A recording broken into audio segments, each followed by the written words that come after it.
Welcome, Professor Manukonda. Congratulations again. Are you in Delhi or you are in Amarkantak right now? Your sound is muted. They have given 6 months time. Okay, okay.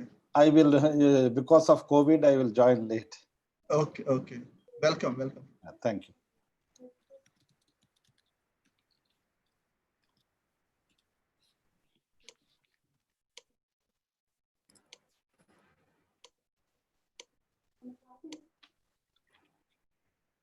Yes, Hoimavati, there will be a YouTube link as well. Welcome, Professor Behra. So nice to see you here.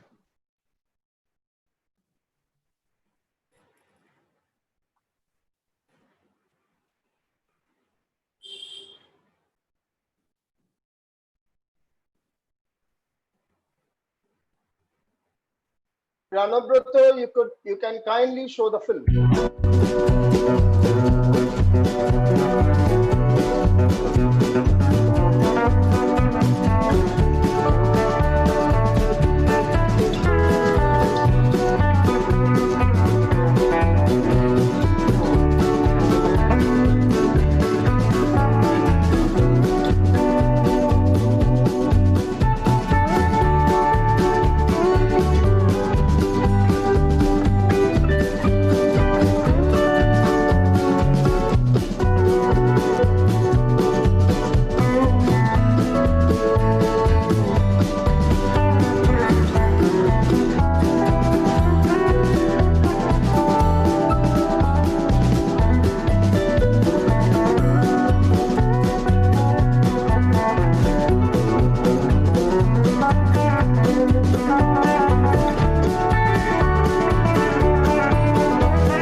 Good afternoon, everyone. Good afternoon from India and good morning to Dr. Anna.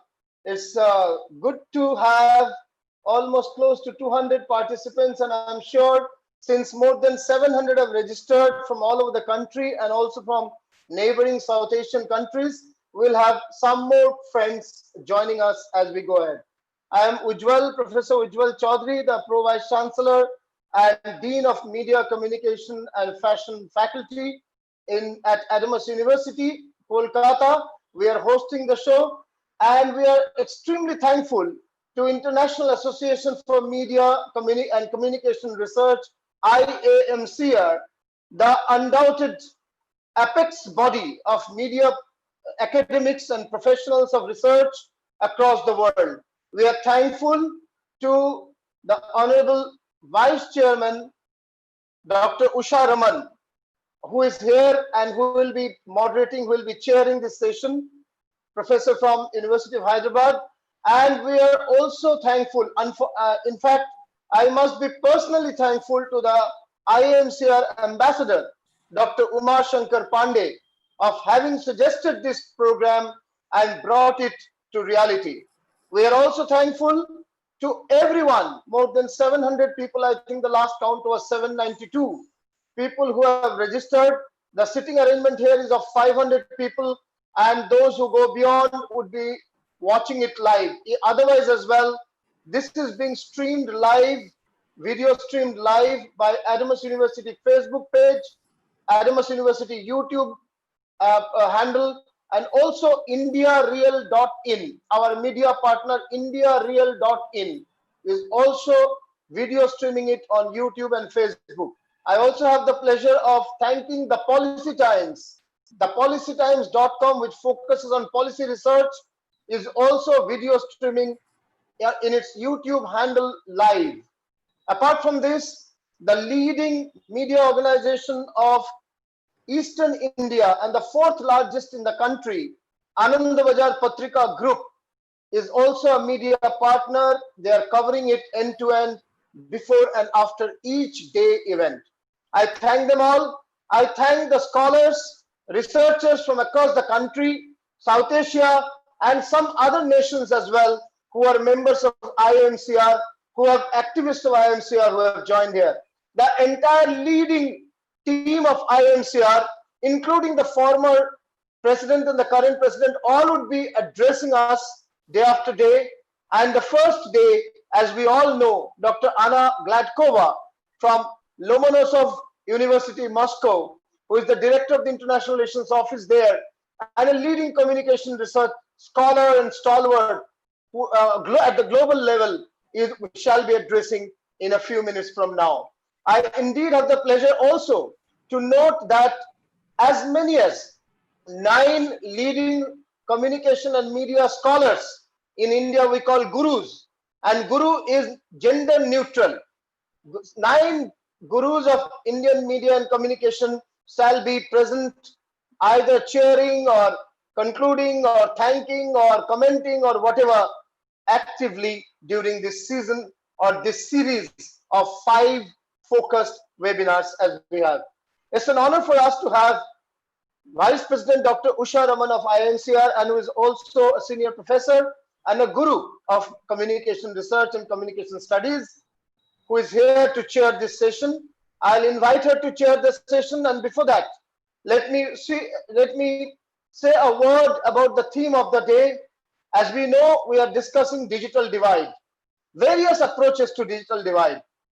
What can be a better time to discuss digital divide than now?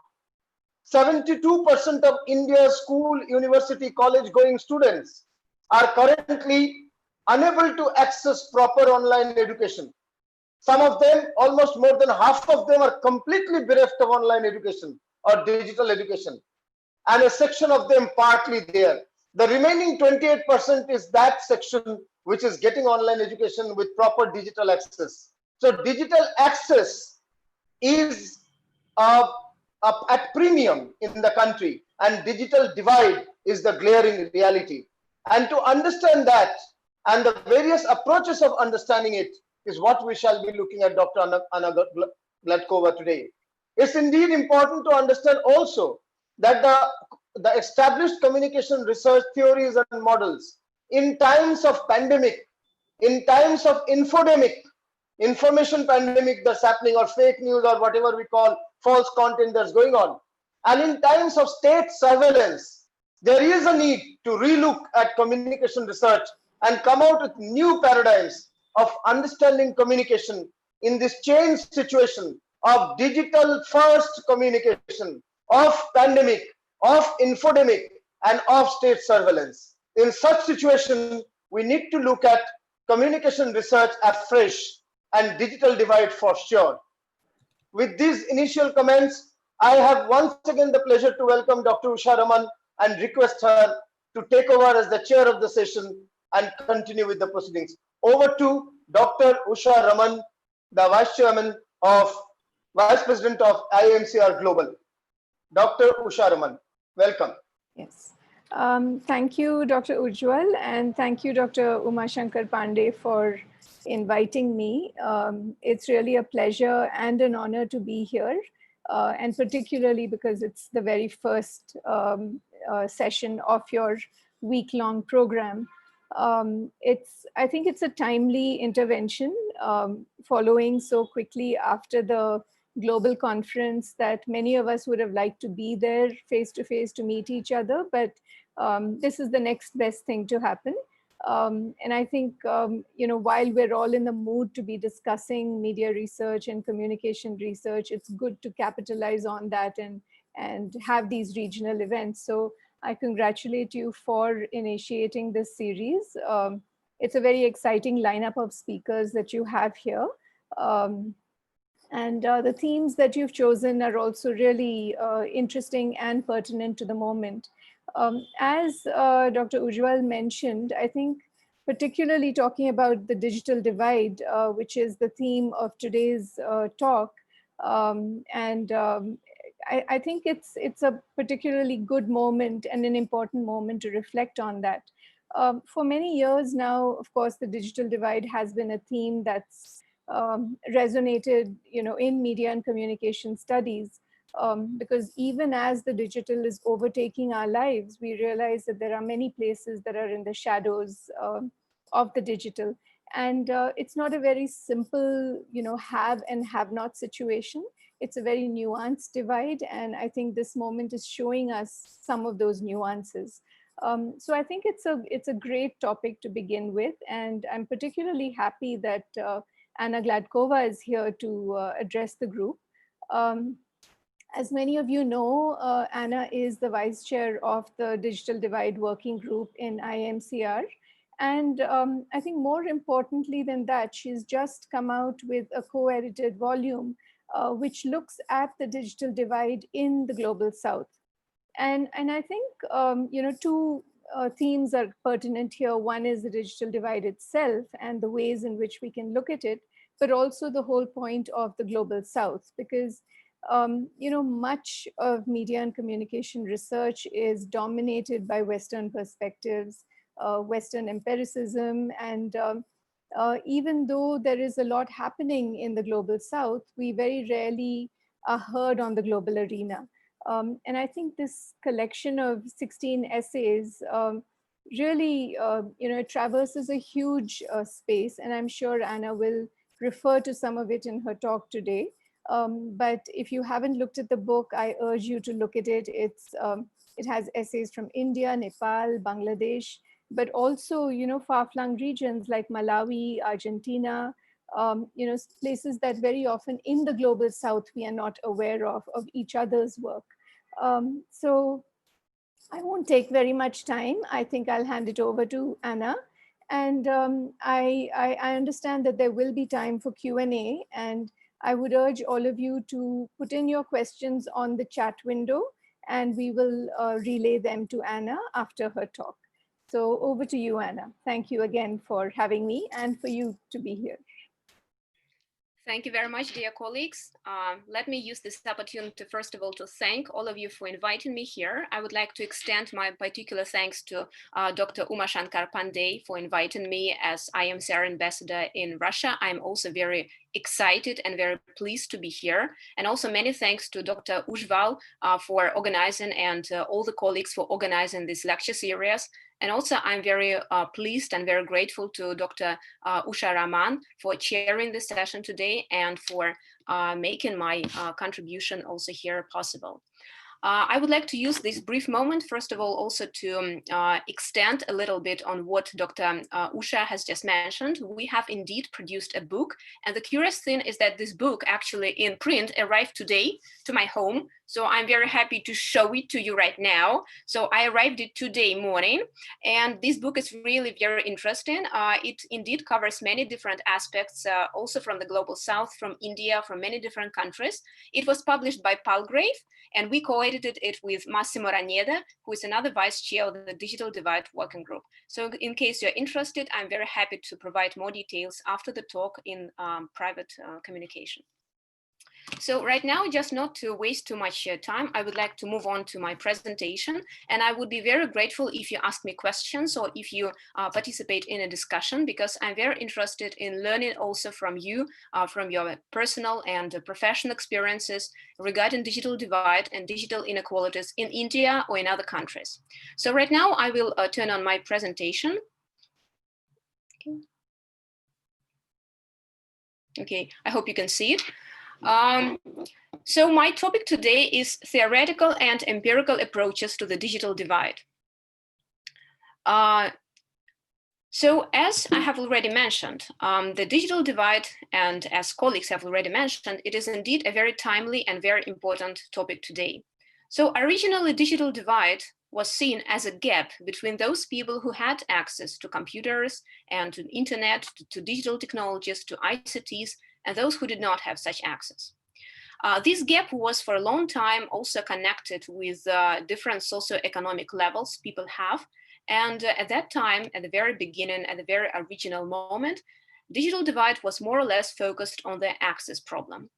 But you know, time passes, everything shifts, everything changes. And so since then, digital divide was understood not just as a problem of access, but also as a problem involving many, many different other aspects and focuses.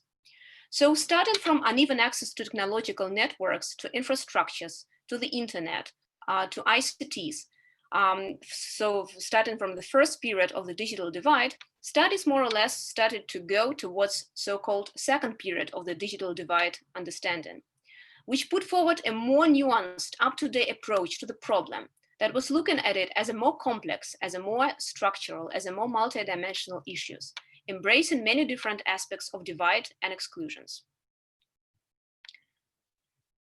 So here you can see that there have been many different aspects and many different focuses of the digital divide. First, as I have already mentioned, that was access issue. I'm very sorry, but I think there is something happening with my slides. If there is some of the presenters, some of the participants, maybe you can abstain from doing that, because that is not me who is writing something. Whoever is annotating will kindly be removed, please. And please stop the annotation. The technical person who's handling this, please stop annotation from the participants. And please identify them and remove them. So I'm so sorry, Anna. I'm so sorry. Yeah, it's okay. It's sorry. okay. No problem. In the worst case, I can continue without slides, but for a moment, maybe we can try with the slides and let's see how it goes. Please carry on. No, please continue with slides. Yeah. Okay, no problem. In the worst case, I can just simply email it to you after the talk and you will have it. So as I have already mentioned, we have been understanding and we have been experiencing many different focuses of the digital divide studies. The first was the access issue. The second was the socio-demographic issue, because socio-economic status of users, their level of education, their gender, their ethnicity, their age, and many different aspects have been affecting how people are using technologies, in what way, how, and how often. The third, and which is also a very important issue, is the motivational. So the motivational is the personal motivation of users and their digital competences, their skills to be using technologies and to benefit actually from using these technologies. So for a moment, we have been experiencing the understanding of the digital divide as a three-level phenomenon. So the first level of the digital divide have been focusing on the inequalities in access to the internet and ICTs. The second level of the digital divide have been focusing on the inequalities in internet use and also different digital competencies and digital skills of users. So the idea is that even if all people have more or less equal access to ICTs, to the internet, to digital technologies, they may be using them in a different way, depending on whether they have skills to do that or whether they don't have skills to do that. And so one of the most interesting and actually very acute and very timely issues is the third level of the digital divide. The third level has been understood as inequalities in benefits people use and get from different accesses and uses of ICTs. So for example, if you can imagine a situation when somebody has access to the ICTs, to the internet, and he or she has skills to do that, so that person is more likely to have benefits, have more privileges, have more opportunities to benefit from his professional life, in his personal life, from using ICTs. Like, for example, if you have access to ICTs and you know how to do that, you can get online services very efficiently, very quickly, very professionally, compared to that people who doesn't have access or who cannot use them in a right way or in a most efficient way. So those people who have access and who have skills to use technologies in an efficient and right way benefit from that also in their social environment.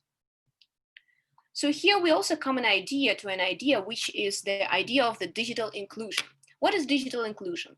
Digital inclusion as a notion means that all people and all groups have access to technologies and to digital technologies, to ICTs, to the internet, and also skills to use them in a right way.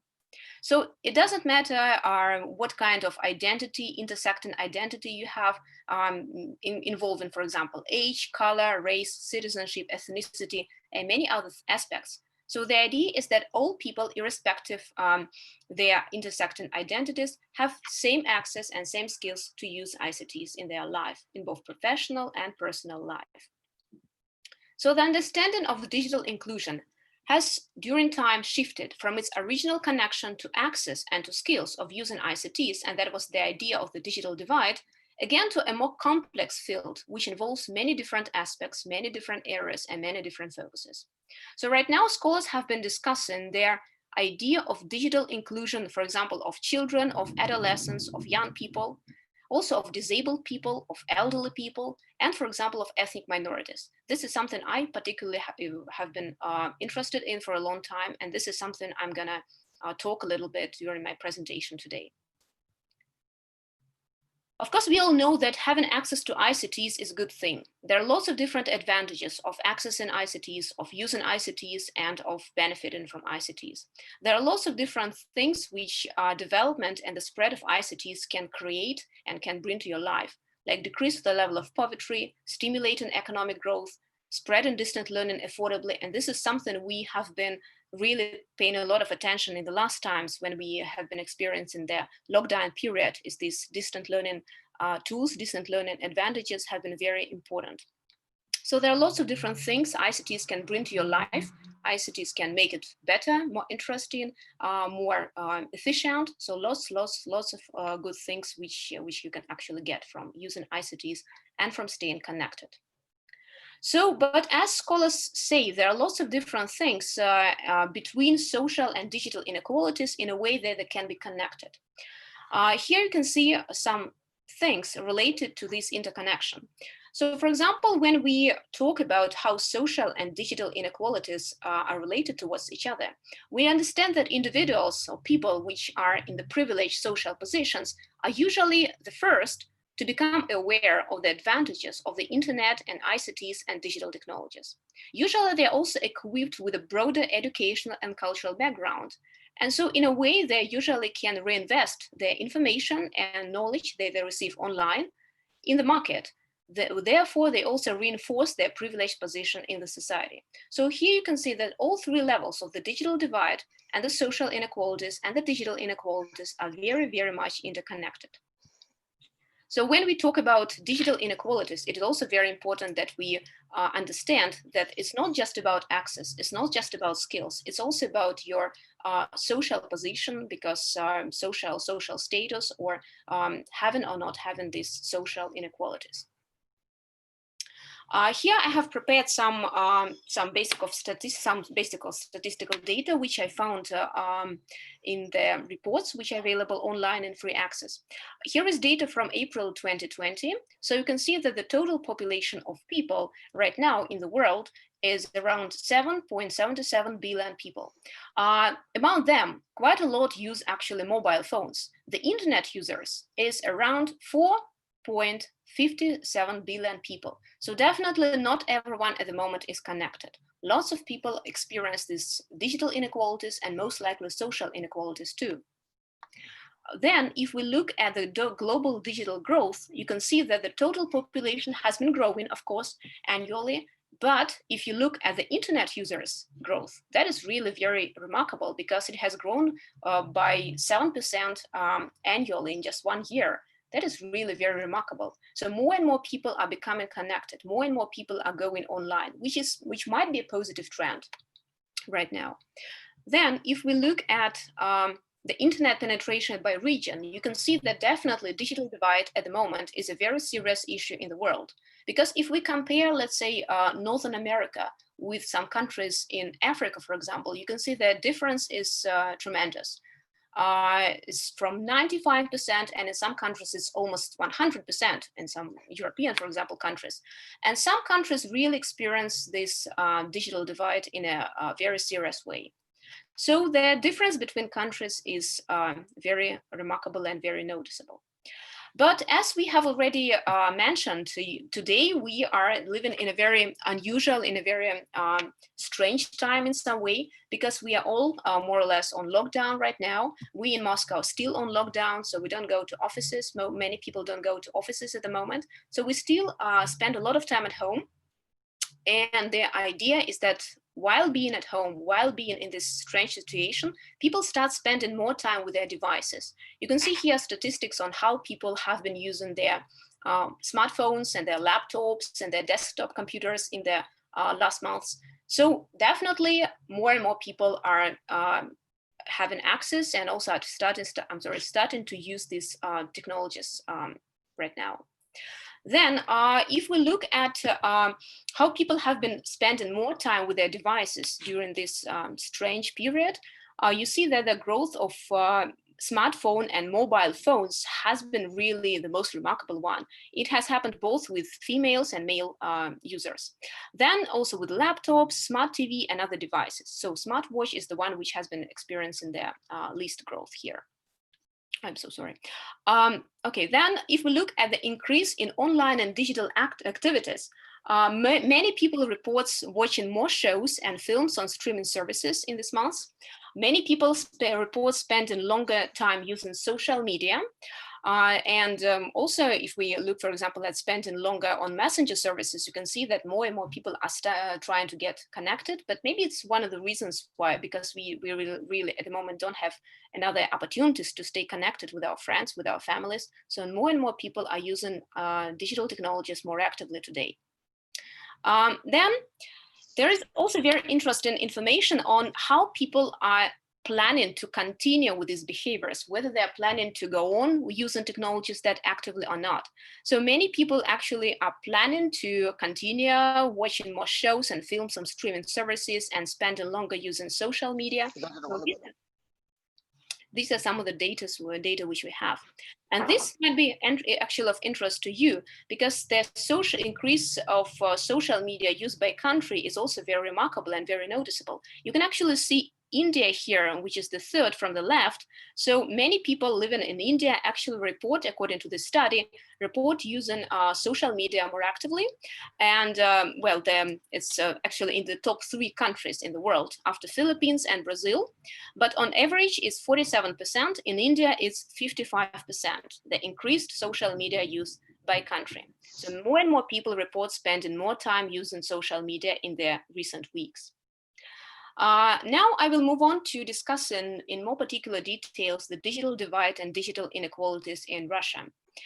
So as you all know, Russia is a very big country. We have a long territory, we have a very big territory, and it's one of the largest countries in the world, also by area, and also by the number of people living here. So we have at the moment, according to the latest data which we have, which is from 2010, I guess. That was the data when we had the all Russia census. So that was 10 years ago, and this year we also are going to have census. So at the moment we have over 146 million people living in the country, and the structure of the territory is actually a little bit complicated because we have different federal districts in the country, which are divided into federal subjects, and 22 out of those federal subjects are so-called national republics within Russia. But what is also very important is that we have a very multi-ethnic and multicultural society. So we have over 190 ethnic groups living in Russia, which speak over 170 different languages. Here you can see, I know it looks very complicated, also because lots of colors and lots of names, but just for you to have an idea, since we'll be talking about digital divide in Russia and digital divide between different regions of Russia, you can see, for example, that we have the yellow region, the yellow area on the left. It's called the central part of Russia, and the green one, it's the Volga, for example, Volga Federal District. We also have the light blue, which is northwestern. And take a look now at the right part of this map. You see the yellow one, the Sakha-Yakutia and other areas. It's the far eastern part of Russia, which is actually a very big area, the very big region. But as I will be talking in just a couple of minutes, this far eastern part of Russia is very different from the central part of Russia or from the northwestern part of Russia in terms of access to digital technologies and also in terms of the way people are using these technologies. So we are actually in Russia a very good example of how within one country, digital divide can be a very serious issue and a very serious problem at the moment. So according to the Russian census, which, as I have already said, was conducted 10 years ago, we have over 190 million people, and we have lots of different ethnic groups living here. We have Russians, which are over 77%. We have some ethnic groups which are less than 1%, but the biggest ones, so to say, the biggest ethnic minorities, if I can say that, are presented here. They're Tatars, Ukrainians, Bashkirs, Chuvash, and Chechens. So we have lots and lots of other ethnic groups, but those are less than 1%, so I did not mention them here, but trust me, there are many of them.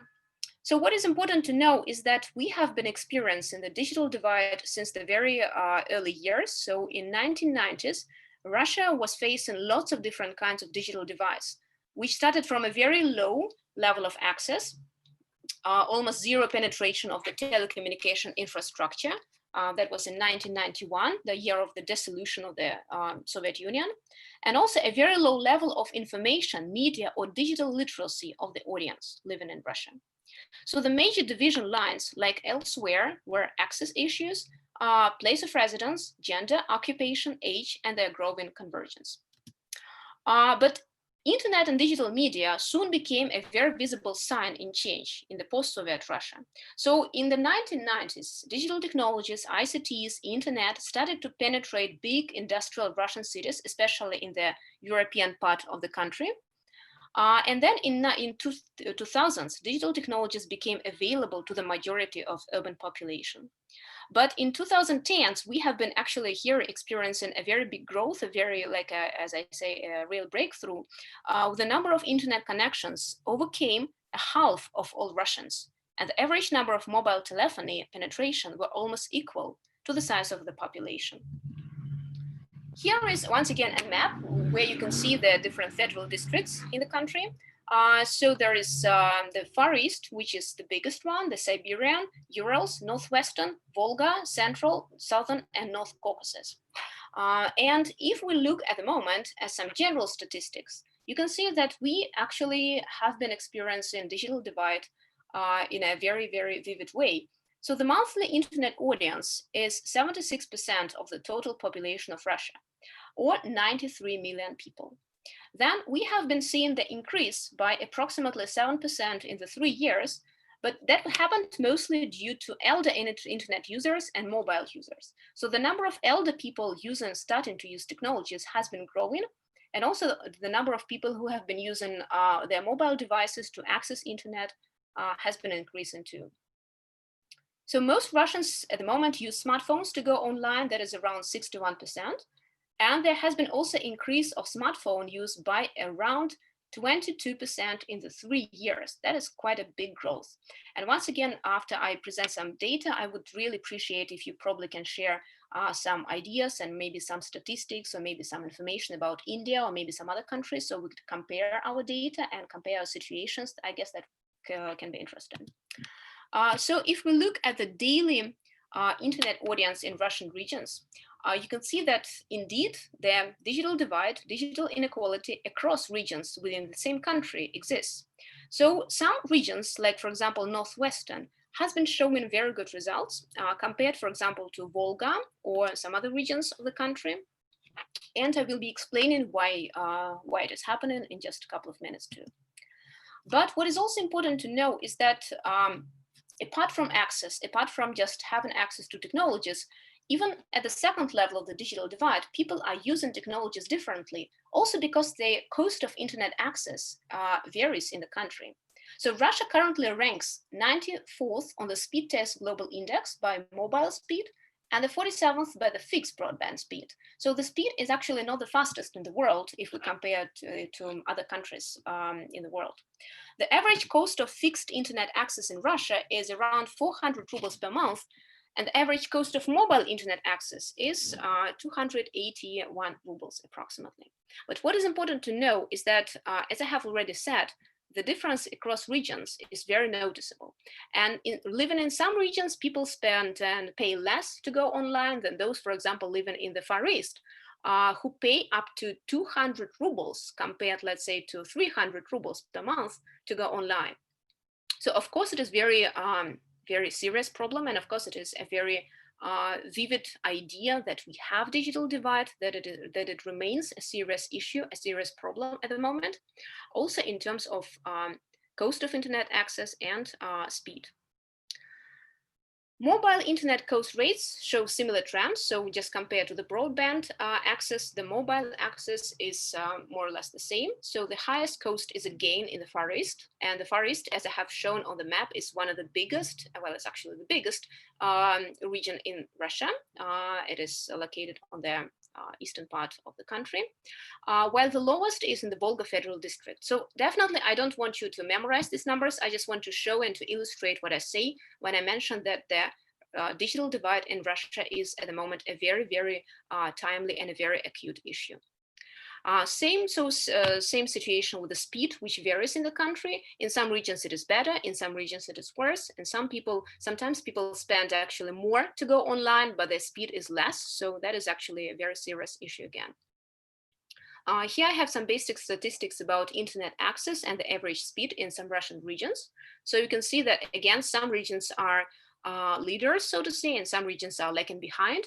So the cost is higher, but the speed is lower. So this is really a very serious problem today. If we look at the internet penetration in Russia, you can see that the general internet penetration rate is around 75%. That was data from 2019, the freshest, which I managed to find. Then the mobile internet penetration rate is around 61%.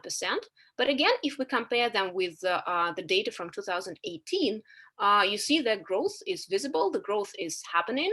And it is actually a very positive trend because more and more people have an opportunity to go online and to benefit from being online in their professional and their personal lives. So then if we look at the mobile internet penetration in Russia, again, if we compare data from 2013, only 12% of the country, of the population, used smartphones to go online, while in 2018, so 5 years later, the number reached almost 51%, 52, 51%. That is really a very remarkable, a very visible growth. The same happened to tablets. I wouldn't say that tablets are really popular here to go online. I'm not sure about India, but my guess is that it's more or less the same. So many people use mobile devices or their laptops or maybe desktop computers at their offices to go online, their tablets. So today, around 13% of Russians access internet via their mobile devices only. So they use just their smartphones, just their mobile phones to go online. And of course, the mobile devices as the only means of internet access are usually more popular with young people under 30. And again, my guess is that in other countries, maybe in India, it's more or less the same. Again, I'm happy to discuss it with you. And also by people living in rural areas, because with us, it's definitely a very serious issue, since many people living in villages, in remote areas, in rural areas, don't have access to the speed, to the fast broadband connection. So they use their mobile devices to go online. And so that's why the number of mobile audience is growing today. Mobile devices are also very widely used for communication in social networks. And the top 3 applications for social networking in terms of number of users and in terms of number of downloads at the moment are WhatsApp, Viber, and VK. VK is a Russian social network, which is called Vkontakte. It's very similar to Facebook, and it's very, very popular here. So as I have already said, there always should be some reasons for these inequalities. And myself and my colleagues have been talking about so-called objective reasons for inequalities. I'm not sure if objective is the best, the ideal word here, but we call it objective just to show that in a country like Russia, the inequalities are more or less predictable. Because we have issues with the distance and isolation, because of the size of the country, because of the territory, which is very huge, because of urbanization level, because in some regions of country, urbanization level is very low. Many people live in, not in the cities, but they live in villages, in very rural areas, in some very small settlements. So installing and building infrastructure in these areas can be really very, very challenging. It can be very difficult, actually. So the cost of building new infrastructure in areas with very climatic conditions, very harsh climatic conditions or geographical conditions can be really very expensive. It can be very tricky. It can be very challenging. So that's why some people living in, not in the big cities, not even in the cities, but in some rural areas, experience lack of technologies to go online. And so that's why it is really very, very serious issue. We call them objective reasons, saying that they should be in some way resolved in the future, but at the moment they remain. So something must be done about it. And then moving again from the first to the second level of the digital divide, I would like to show some statistics related to the digital literacy index in Russia. I'm not sure if you have any of the studies in India. If you have, please tell me later about that. I would be really interested in hearing about that digital literacy index. If you anyhow calculate your digital literacy index, if you measure it somehow, that would be a really interesting topic for discussion. So with us, we have digital literacy index, which has been calculated by many agencies. Well, not many, but a few. One of them, which I present here, has been conducted by the Regional Non-Governmental Center for Internet Technologies in Russia. And it combines 3 aspects, 3 so-called sub-indexes. The first one is the digital competence sub-index. It is the competence in searching for information online, for using social networks, for producing multimedia content for online, and doing other things online. The second one is the digital safety sub-index. It depends on whether you're able to protect your personal data when you're online, and also your attitude towards illegal media content online, following ethical norms when uploading content from online, and other issues. And the third one is the digital consumption sub-index. It is related to the broadband and mobile internet penetration rates, to the number of internet users per region and per capita, and other things. So again, the digital literacy index is divided into these 3 sub-indexes, and they have been calculated each year for Russia, for Russian population. And here you can see some data from 2018. I was actually looking for the fresher data, but I didn't manage to find it. I'm sorry. There have been some other studies in this area, but I was relying on this particular study. So the freshest data that they present is related to the 2018. So in that year, the index of digital literacy in Russia reached 4.52 points out of 10. The 10 is maximum. So you can see they're a little bit below 5. It's, well, I wouldn't say it's really a very high result for a country.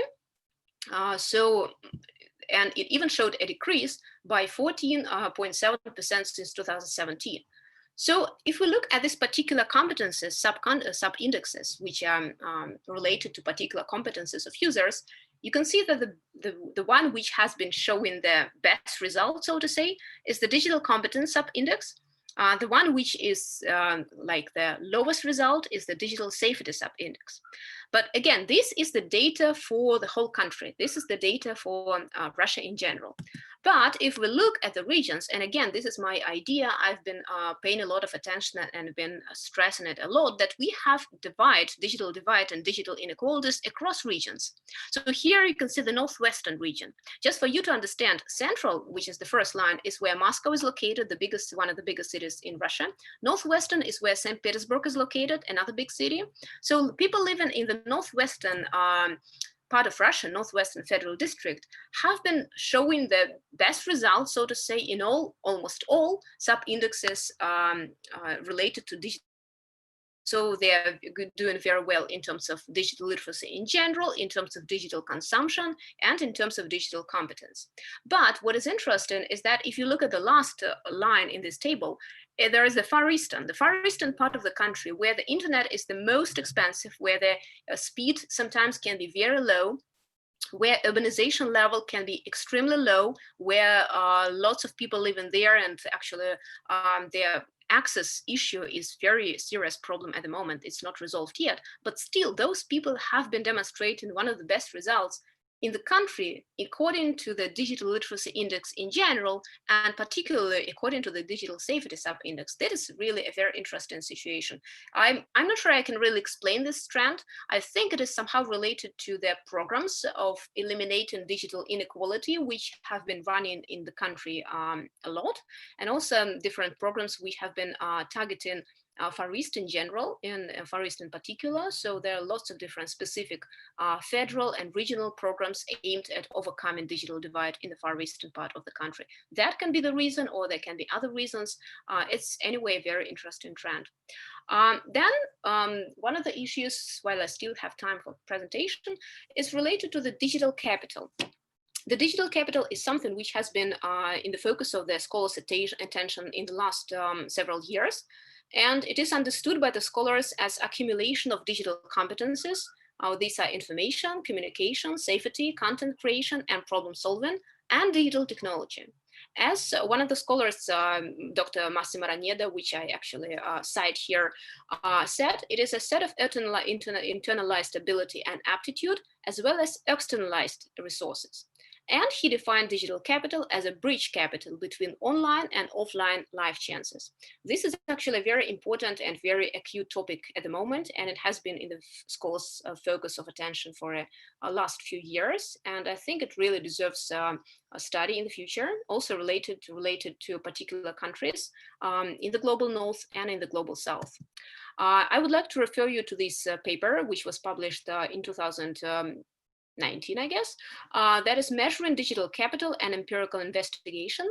This is one of the few and one of the first papers which actually measures digital capital and which shows how the people living in the same country differ in terms of their level of the digital capital, how they can differ, how it is related to the digital divide and digital inequalities and digital inclusion. So again, I really encourage you to read this paper whenever you have time.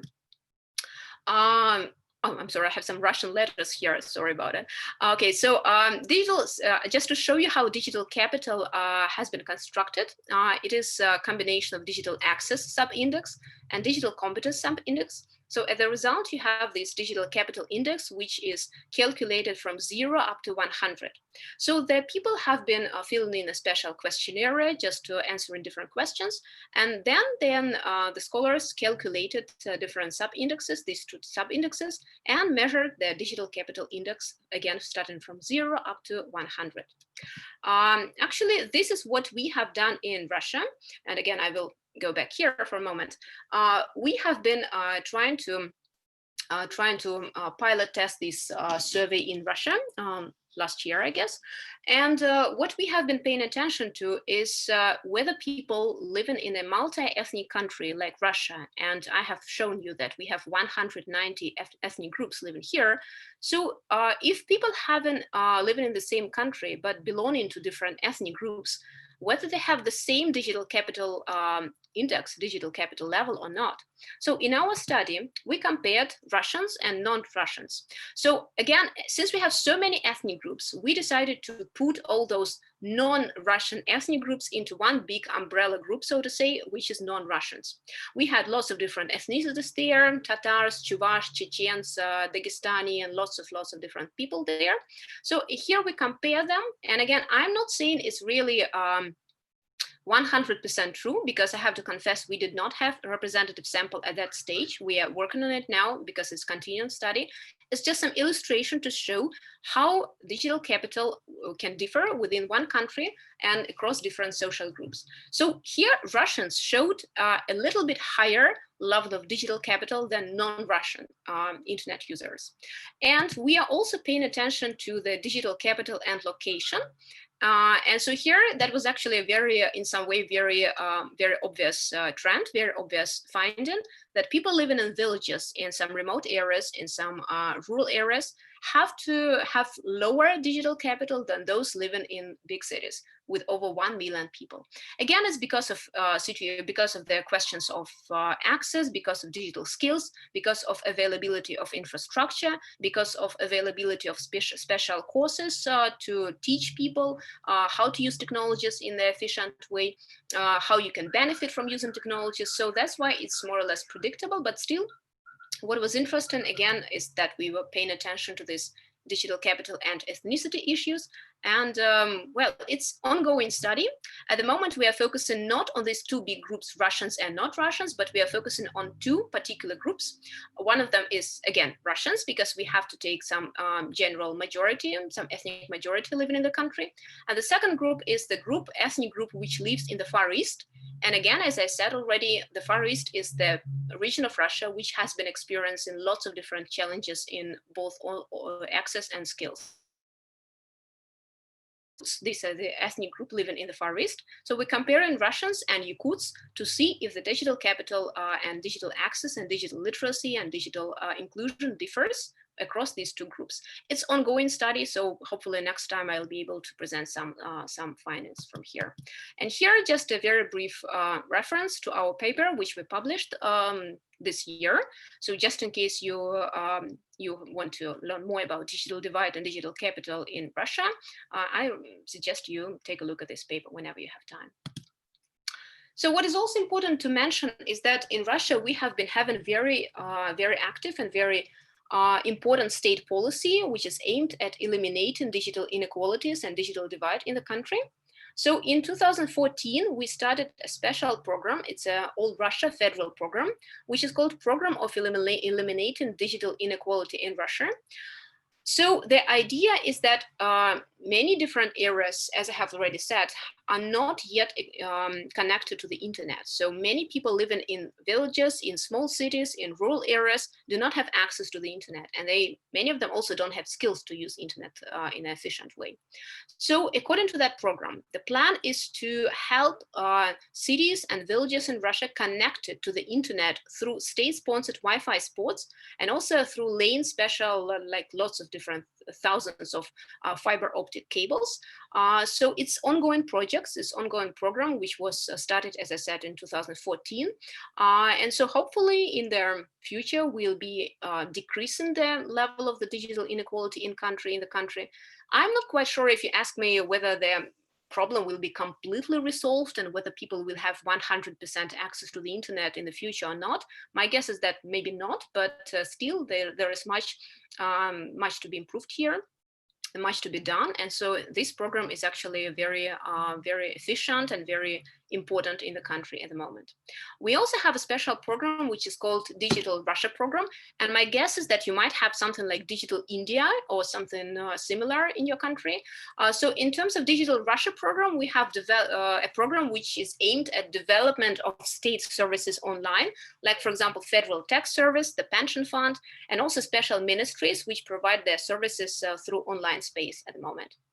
We also have a program which is called the Digital Government Program. This is the idea of launching the public services portal, where you can apply for different services without leaving your home or without leaving your office, without going and waiting in lines of people and so spending your time there. So if you, for example, need a new passport, it can be, or you need, I don't know, to receive a birth certificate for a child, or you want to apply for something, some position or whatever, you can do it online, which is actually very convenient, which is actually very time efficient and very quick. And again, this is a good illustration of how the third level of the digital divide works. So here, those who can have access and those who have skills to do that can do it in just 1 minute. And those people who don't have access to the internet and those who cannot use it have to go to these offices and have to wait in lines and have to spend their time there. So again, it's not that quick, it's not that time efficient. So again, this is a very good advantage of using ICTs today. And so the last point here is that the regional programs also have been very, very efficient and very important in the regions. I have an example here of Viluisk Express in the Far East. So it is one of the programs which has been running in the Far Eastern part of the country, also allowing more people to get connected. So it is about building new optic cable lines and also building new Wi-Fi spots in the villages so people could go online and use technologies. And also we have lots and lots of different educational programs. I probably did not mention it here, but we do have lots of different educational courses and special programs for people how to use technologies. So these programs are, of course, very targeted particularly at elderly people and some people who have been having some issues with getting connected. So of course, those people need such programs. And we even have in Russia a special, I wouldn't say it's a profession, but it's more or less like a special responsibility, people who are called digital curators. So digital curators are people who kind of curate your use of internet. They can come to your home or to your office and teach you how to use the internet and how to use ICTs. I think it's actually a very good idea. I think it's actually very great when you have such an opportunity with elderly people, particularly. It works really, really well here. So once again, I'm sorry for a little bit of self-promotion, but just to show you, in case you're interested, this book has just been published. And if you want to learn more about the Global South areas of the world, and this is maybe one of the opportunities for you. So let me know if you're interested after the talk. And I think that's pretty much it. I want to thank you once again for being here and for listening to this presentation. And again, I think we can leave some time for questions and probably for some discussion, if you don't mind. So I think that's pretty much it. Thank you very much.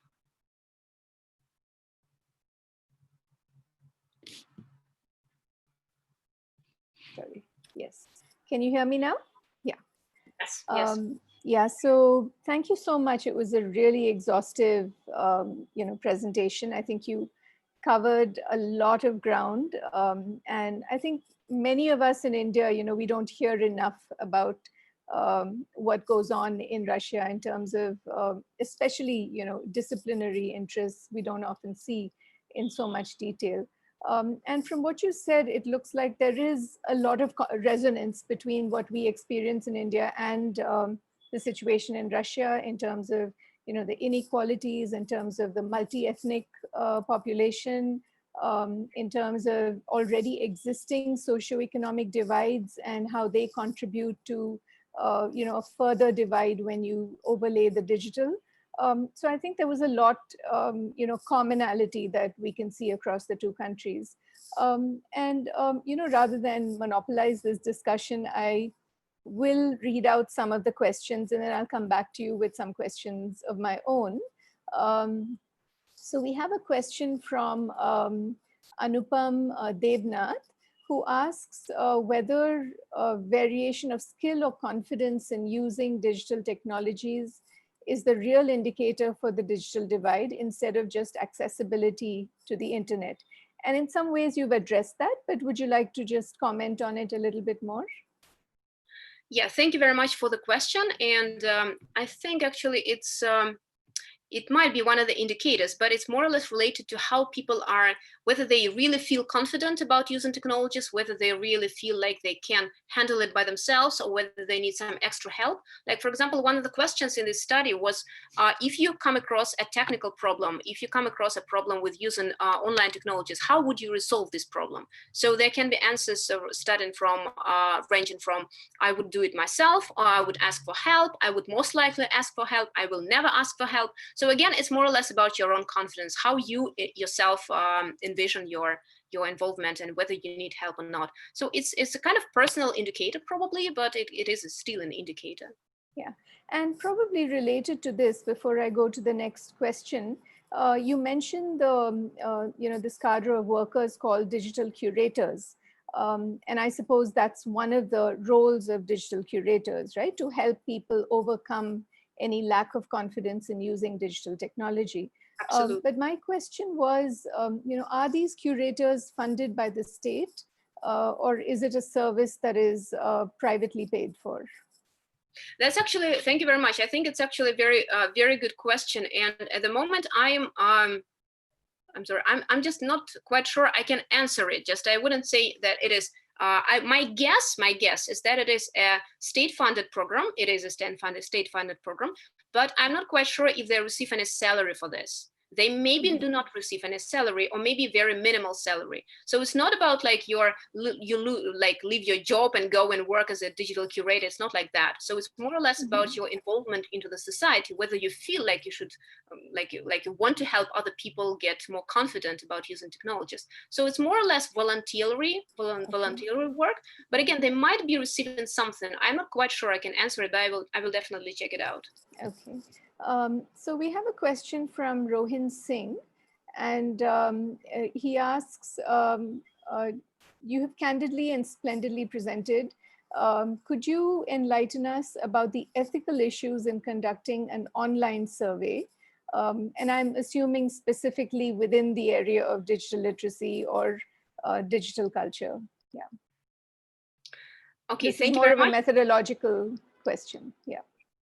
Okay, so I'm not quite sure I can maybe answer this question. I will just give some examples and maybe we can have a talk about it. So if this question is related to the digital literacy study, so the idea is that there are special companies, sociological company, they collect data from participants who want to participate in this study. So it is a representative sample of the population.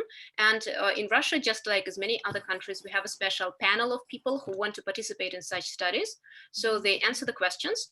And in terms of the study which we conducted with my colleagues and which was related to the digital capital in Russia, when I was talking about the Russian and non-Russian internet users, how we were comparing them. So in our case, we were using the snowball sampling. We were using also a bit of random sampling.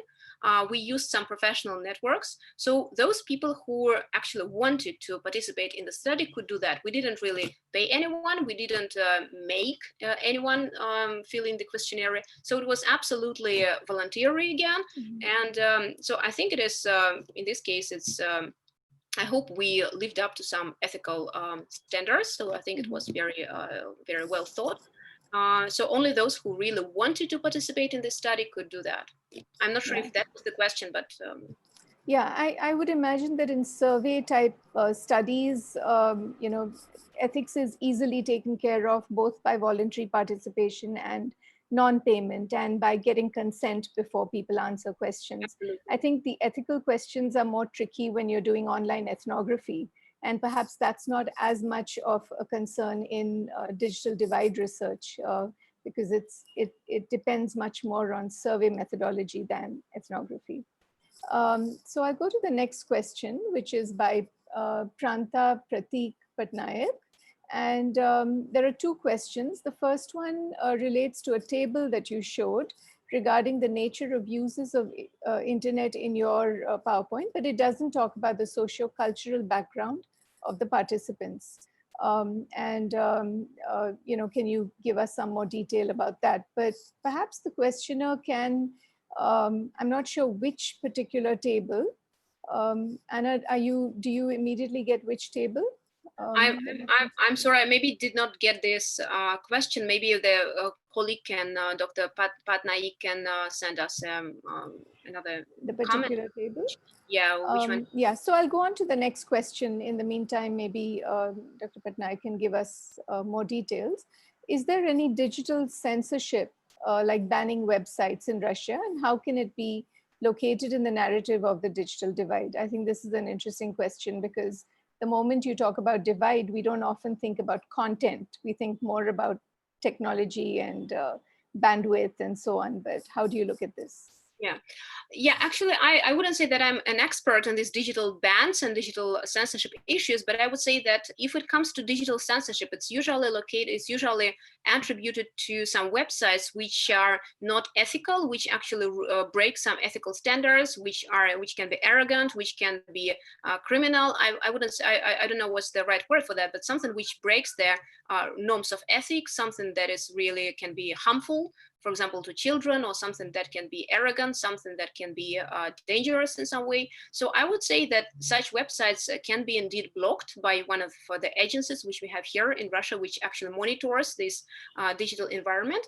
Again, I'm not sure if you have such similar practice in India or in other countries, but yes, some websites can be banned, but I'm not quite sure if it is directly related to the digital divide, because again, these websites are not something that that is, so to say, informative or something that is entertaining. It's usually something that really can be harmful to the population, to children. So something that can be there can be some reasons for if something is blocked. There are usually some reasons behind this blocking.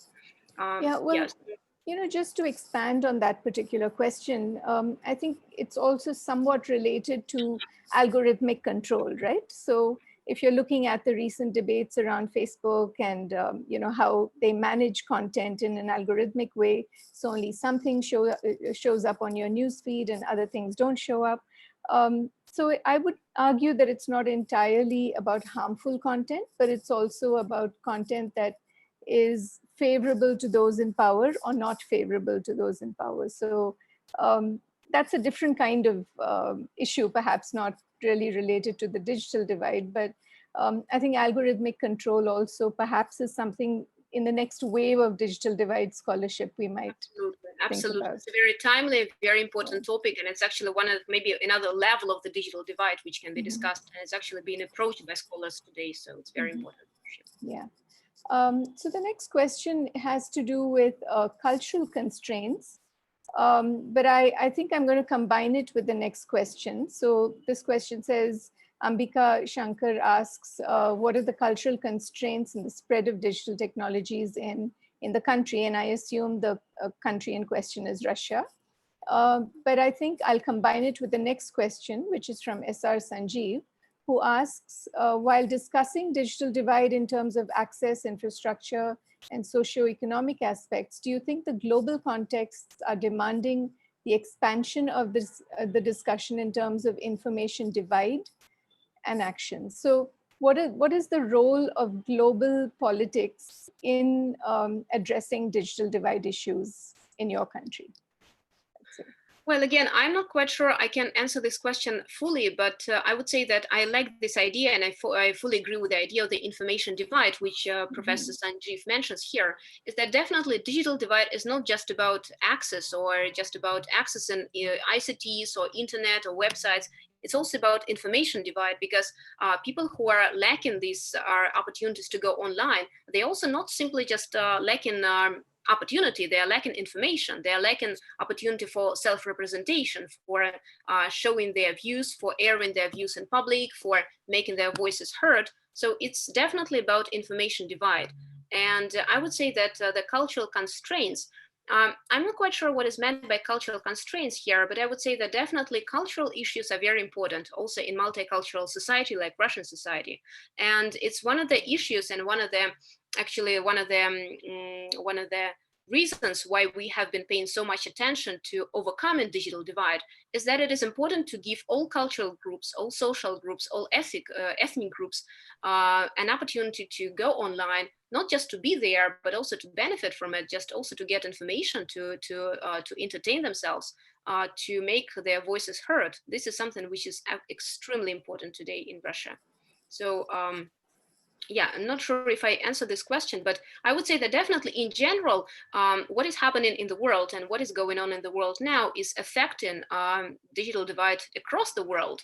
It's not just Russia, it's all the countries which are being affected, especially today when we're experiencing these very strange conditions of lockdown and of this working from home, distant learning things, when we actually have to overcome digital divide in a very short time. So like in Russia, for example, when we were starting the lockdown period, all universities had to go to online teaching. And I guess this is also you had to do in India.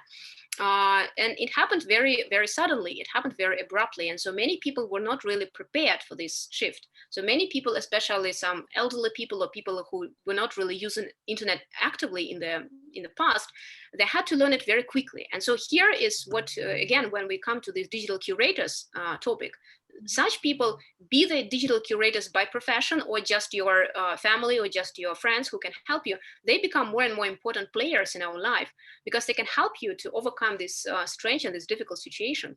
So again, I think the global situation is affecting situation in every country, including Russia. Yeah, so.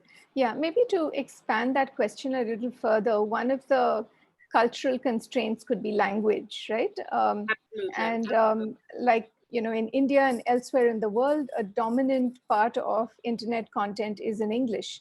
And while there are efforts now to create an internet that is more inclusive in terms of language, it's happening slowly, and content growth in other language, that is text growth. I mean, I would argue that video is one big democratizer, right? So you have a lot of video in other languages, but scholarship, text is still primarily in English. So maybe that's, so what about Russia? I mean, how does language play a role there? Absolutely, I fully agree with you. And I think with us, another issue is that some languages are spoken by so few people, such small groups, that sometimes those languages even don't have special software or coding systems for them to be online, to be digitized. So those people, even if they speak their language in offline environment, they cannot really speak it online because simply they don't have an opportunity. They don't have alphabet, or they don't have these coding systems in their native languages. So that's why they don't really speak languages online, even if they want to. And this is another issue. This is another dimension of the digital divide, probably. Yeah, and again, just like in your case, in our case, the Russian internet is usually dominated by Russian-speaking audience. So even if you belong to the ethnic minority, you usually speak Russian in the online space. So yeah, and this is something which might be approached in the future. It's a very serious issue. Yeah. So we have a question from Moiz Manan Haq, and he asks, how do you differentiate between the roles of government and private sector in bridging the digital divide? Both in terms, well, he's asking specifically in terms of infrastructure, but perhaps you could answer even more broadly. Yeah. Between the roles of government here. Government and private sector. Yeah, absolutely. Okay, so I think it's a great question, and this is something I have already mentioned in some way. So the government has been involved into making different programs of eliminating digital inequality possible in Russia.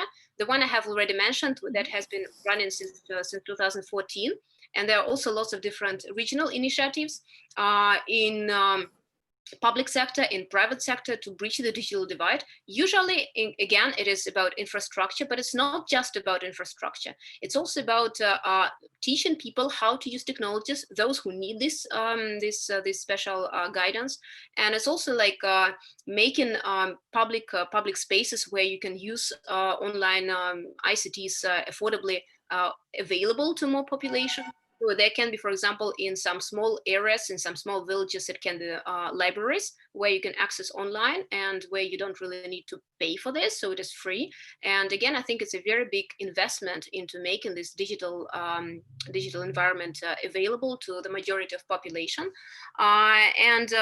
Well, it's special courses, special lessons for people who need them. And so it's not just about infrastructure. Infrastructure, in our case, it's one of the biggest challenges probably, because we are a very big country. And so building this infrastructure in some areas in Siberia, for example, can be very hard, because the climate there is like some areas are in the permafrost, in a permanent frost zone. So it's always very, very cold there. And building something there takes a lot of money and a lot of energy and a lot of time. So it is really very challenging. If we lived in a smaller country, probably that would be a little bit easier. But in Russia, yeah, some areas just experience these difficulties. So building infrastructure is the first step, but it's one of the most challenging steps here.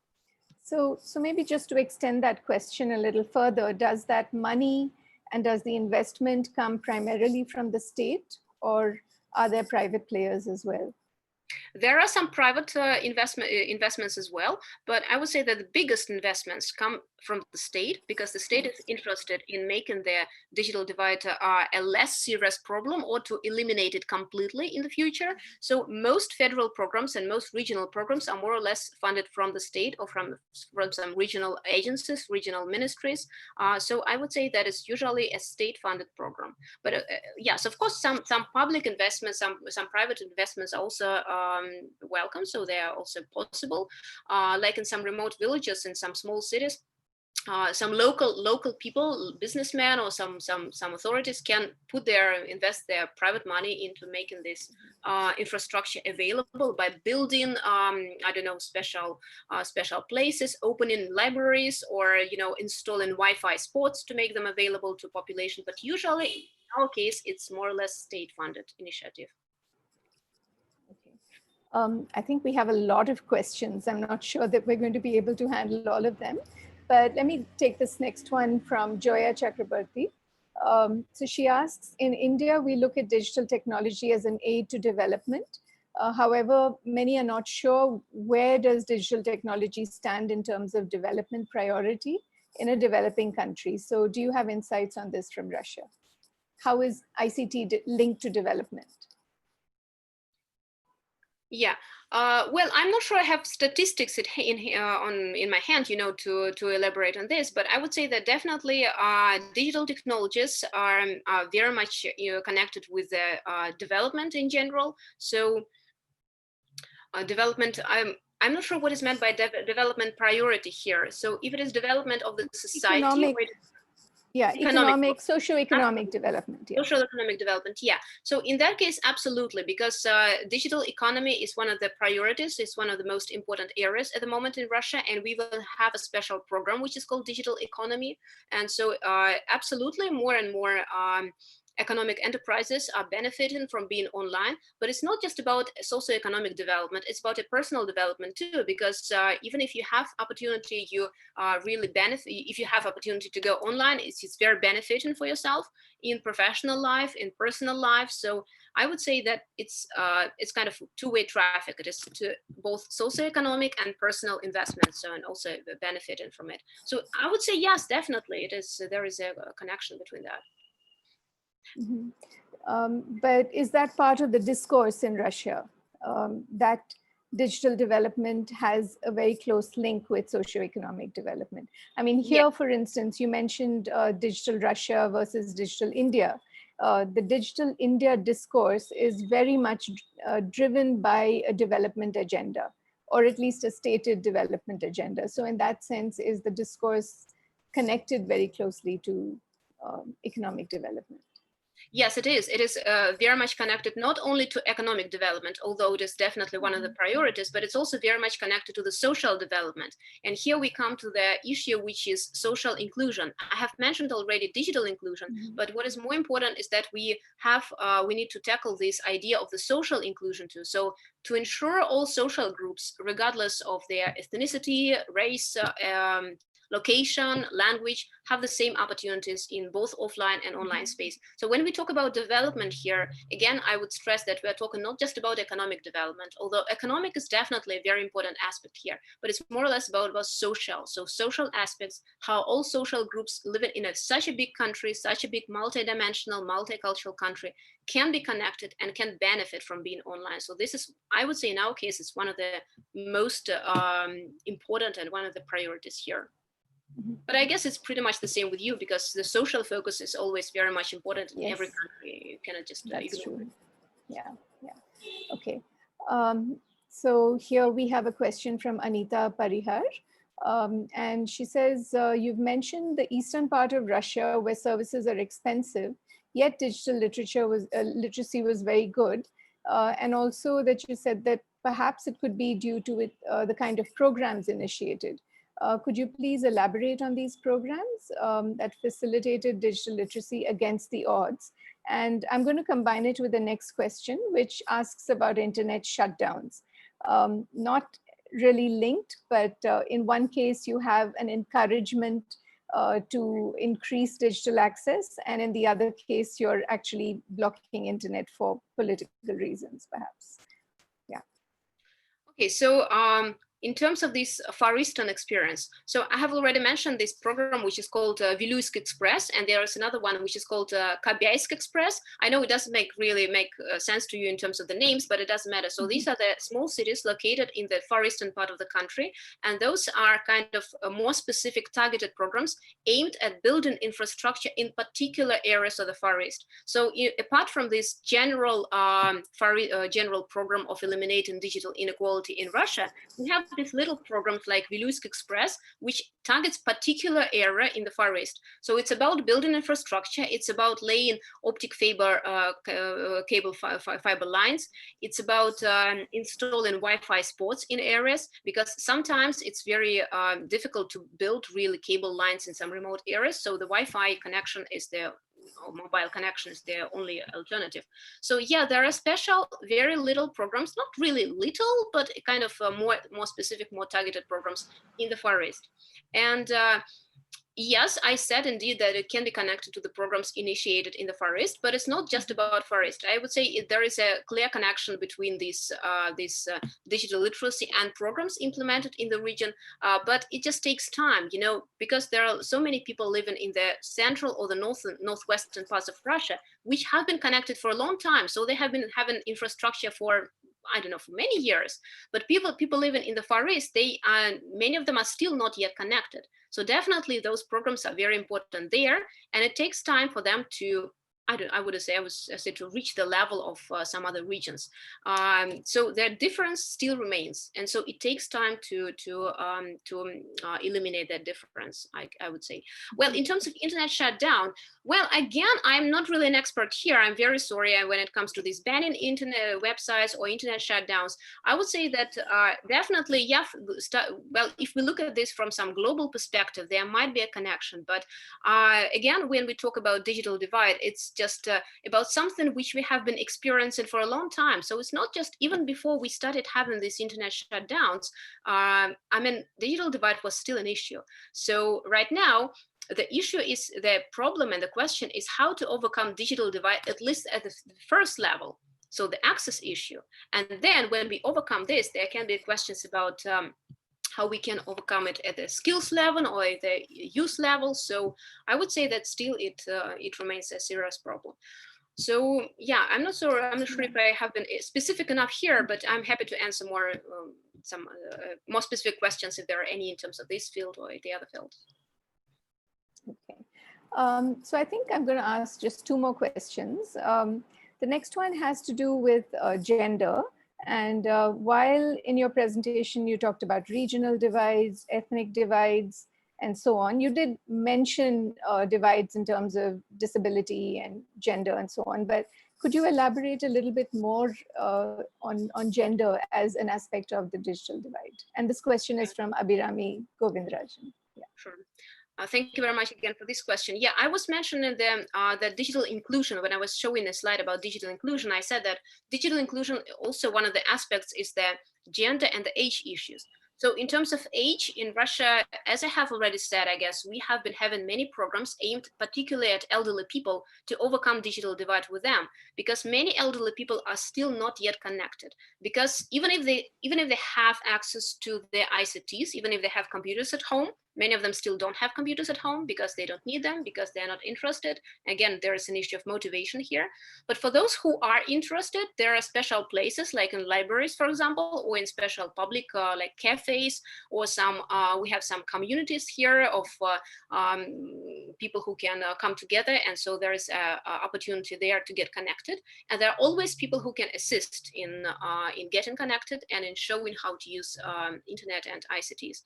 But again, with elderly people, unfortunately with us, there is a motivational question. So many people belonging to the elder generation, they're not interested in getting connected. Like my grandmother, for example, is not interested. She would say that there is no reason for me. Anna, you're online all the time. You can tell me the news. And so what's the reason for me? I would rather read a newspaper.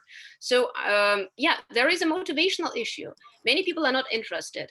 I wouldn't say definitely for everyone, because there are lots and lots of people of elder generation who are interested and who are connected, but many of them, unfortunately or fortunately, I don't know, just this is the fact, they are not interested yet, or in general. So yeah, there have been lots of studies here related to age. Also how not elderly, but young people, teenagers are using internet. And my colleagues at Moscow State University have been running a very big project aimed at seeing how young people, how children and teenagers are using internet, what media they're using, and what platforms they're using for going online. So they have been also looking at people living in different regions and different cities of Russia. And again, if somebody is interested, I'm happy to share links to this study of my colleagues, because that was really great study. So the idea is that definitely people are using internet and ICTs in a different way, depending in some way also on their age. But yeah, more and more programs are being created for all people, all social groups to get connected. So again, it's the reason, the issue of motivation. If you part in this program. Yeah. So I think I should allow the organizers the final word. But I'm just going to ask one last question, which is, does Russia have, and this comes from the floor, does Russia have any specific regulations? Like India has what is called the the IT Act, the Information Technology Act, under which use is restricted, and sometimes speech is restricted as well. So does Russia have any regulation like that? Yes, we definitely have regulation mechanisms, and we have a special agency which is called Roskomnadzor. It's a Russian telecommunication and infrastructure agency, which kind of regulates everything which is going on also online. So it's also like overseeing what websites there are at the moment, like if there is any harmful information, and if you come across any harmful information online, you can submit a file, you can submit a report to this agency and to other agencies which are kind of protecting internet. And we've been having lots of different talks and lots of discussions about how to protect children, especially children, from accessing online harmful information online. So yeah, there is definitely very good regulatory mechanisms, and there is again an opportunity to report something if you come across something which you feel needs to be reported. So just like in European countries, and just like in India and many other countries of the world, we have such mechanisms which are very, very, very active and very, very well structured. Yeah, and so yeah, so I see there are more questions here, and just there are many more questions. Yeah. Yeah, I just want to say that just in case somebody is interested, maybe I don't have time now to answer all the questions, but you can contact me on Facebook or on Twitter or by email, and so we can have a discussion, and that would be great if you're interested. Yeah. So thank you so much, Anna, and I'm going to hand it back to the organizers, to Ujjwal and Professor Pandey. And as Anna said, if anyone would like to follow up, send her the questions on Facebook. She is very responsive on Facebook. I can vouch to that. So yes, thank you so much, Anna. I've learned a lot during this presentation, and over to you. Yes. Thank you. Thank you, Dr. Anna and Dr. Raman. It was such a illuminating, enlightening, and informative discussion, and very well coordinated. The questions, particularly how you merged and brought the essence of the questions, not always reading the word by word the questions by Dr. Raman. And within the time you did it, thank you very much for that. It's important to note that we had up to 200 at the best, and nearly 200 participants, a few less than 200, and we had participants largely from India. I could see at least 3 names from Russia. I could see a good number of names from Africa, and a few for Bangladesh and Nepal colleagues as well. There could be from other nations, but I'm not aware. But the names which I could see are from these. The presentation is already on the YouTube and Facebook Live, and you will be seeing the link on YouTube and Facebook Live of Adamas University and the policytimes.com and indiareal.in. I repeat, Adamas University, policytimes.com and indiareal.in on their YouTube and Facebook, both platforms. So anyone wanting to relook at the presentation and look at the name of the book and any other thing, you can please go there. Tomorrow, as you know, and Dr. USP has just now copied the link of tomorrow's registration.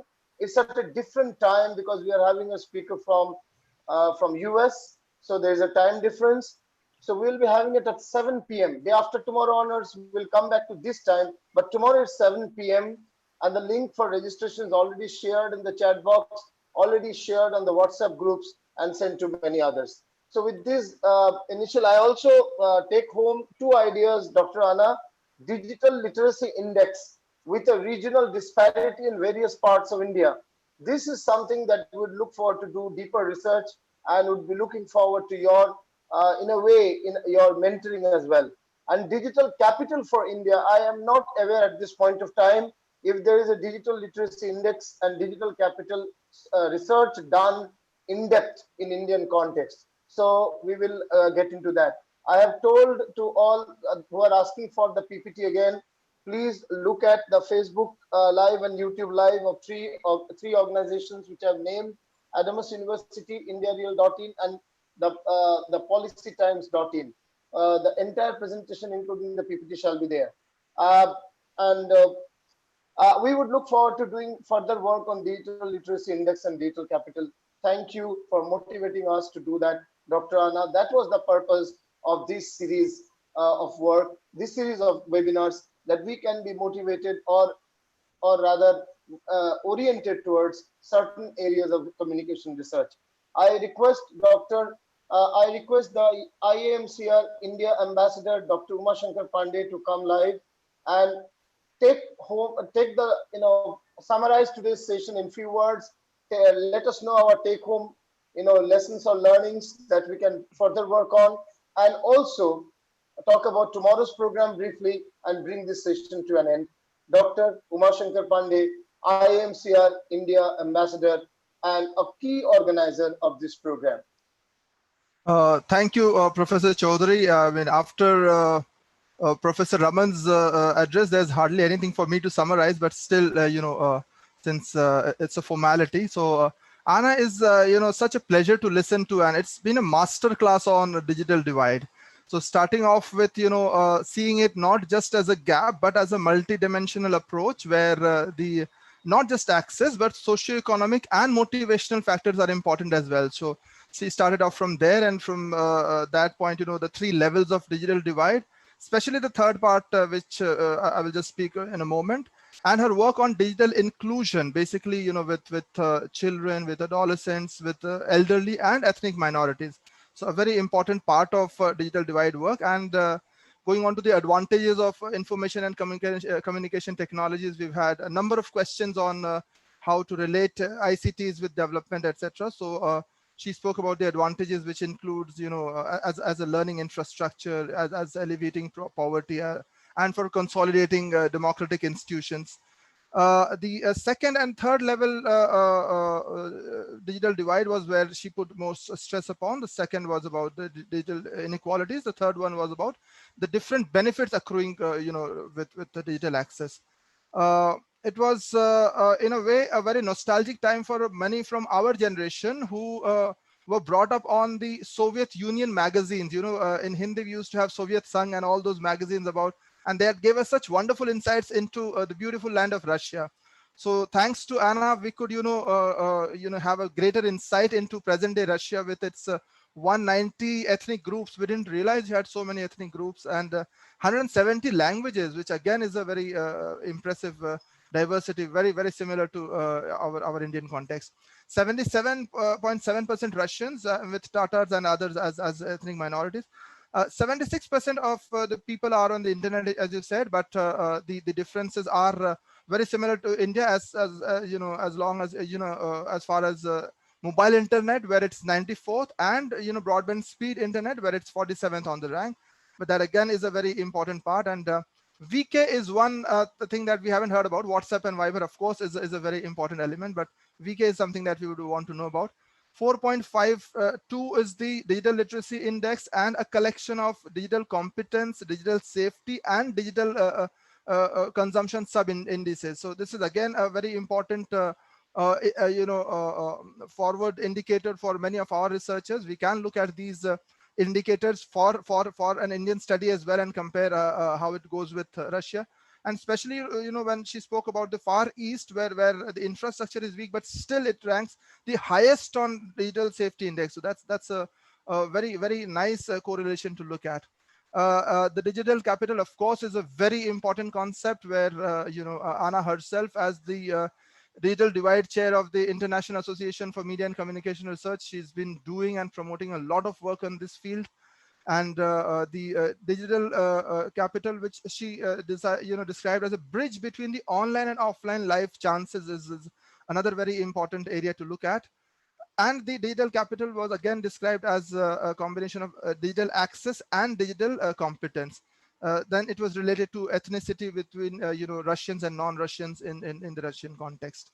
The program of eliminating digital inequality in 5,600 Russian cities out of the 14,000 is on way till 2024. The Digital Russia program sounds very much like our Digital India program, so it rings a bell for many of us.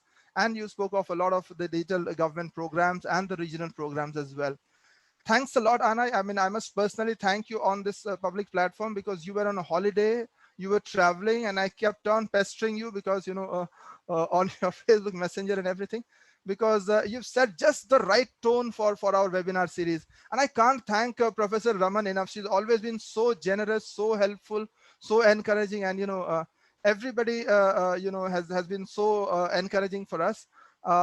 Adamas University and Professor Ujjwal Chaudhary, within such a short span of time, they've managed to, put up all this huge show. So it's almost, as Professor Raman said right at the beginning, it's almost like an IAMCR regional conference, taking place virtually.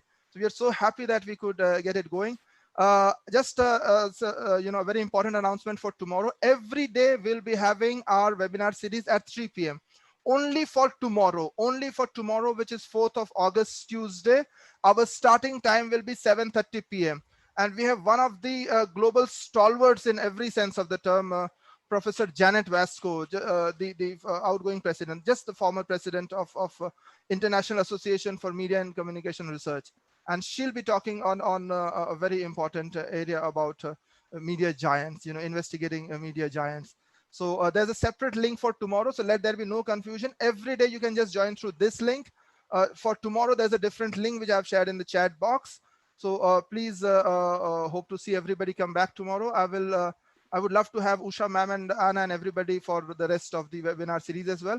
I can see some very senior professors, Professor Sunil Kanto Behera, Professor Manukanda Rabindranath, and all these people. So in a way, this has been a global North-South discourse as well. So there are so many takeaways from there. Thanks again, Anna, for everything. Thanks again, Professor Raman. Thanks again, Ujjwal. Thanks, everybody. And thank you, USP. Thank you. Without you, it would not have happened. Thanks, everyone. See you tomorrow at 7 p.m. See you tomorrow at 7 p.m. Thank you very much. Thank you. Thank you very much, everyone. Thank you.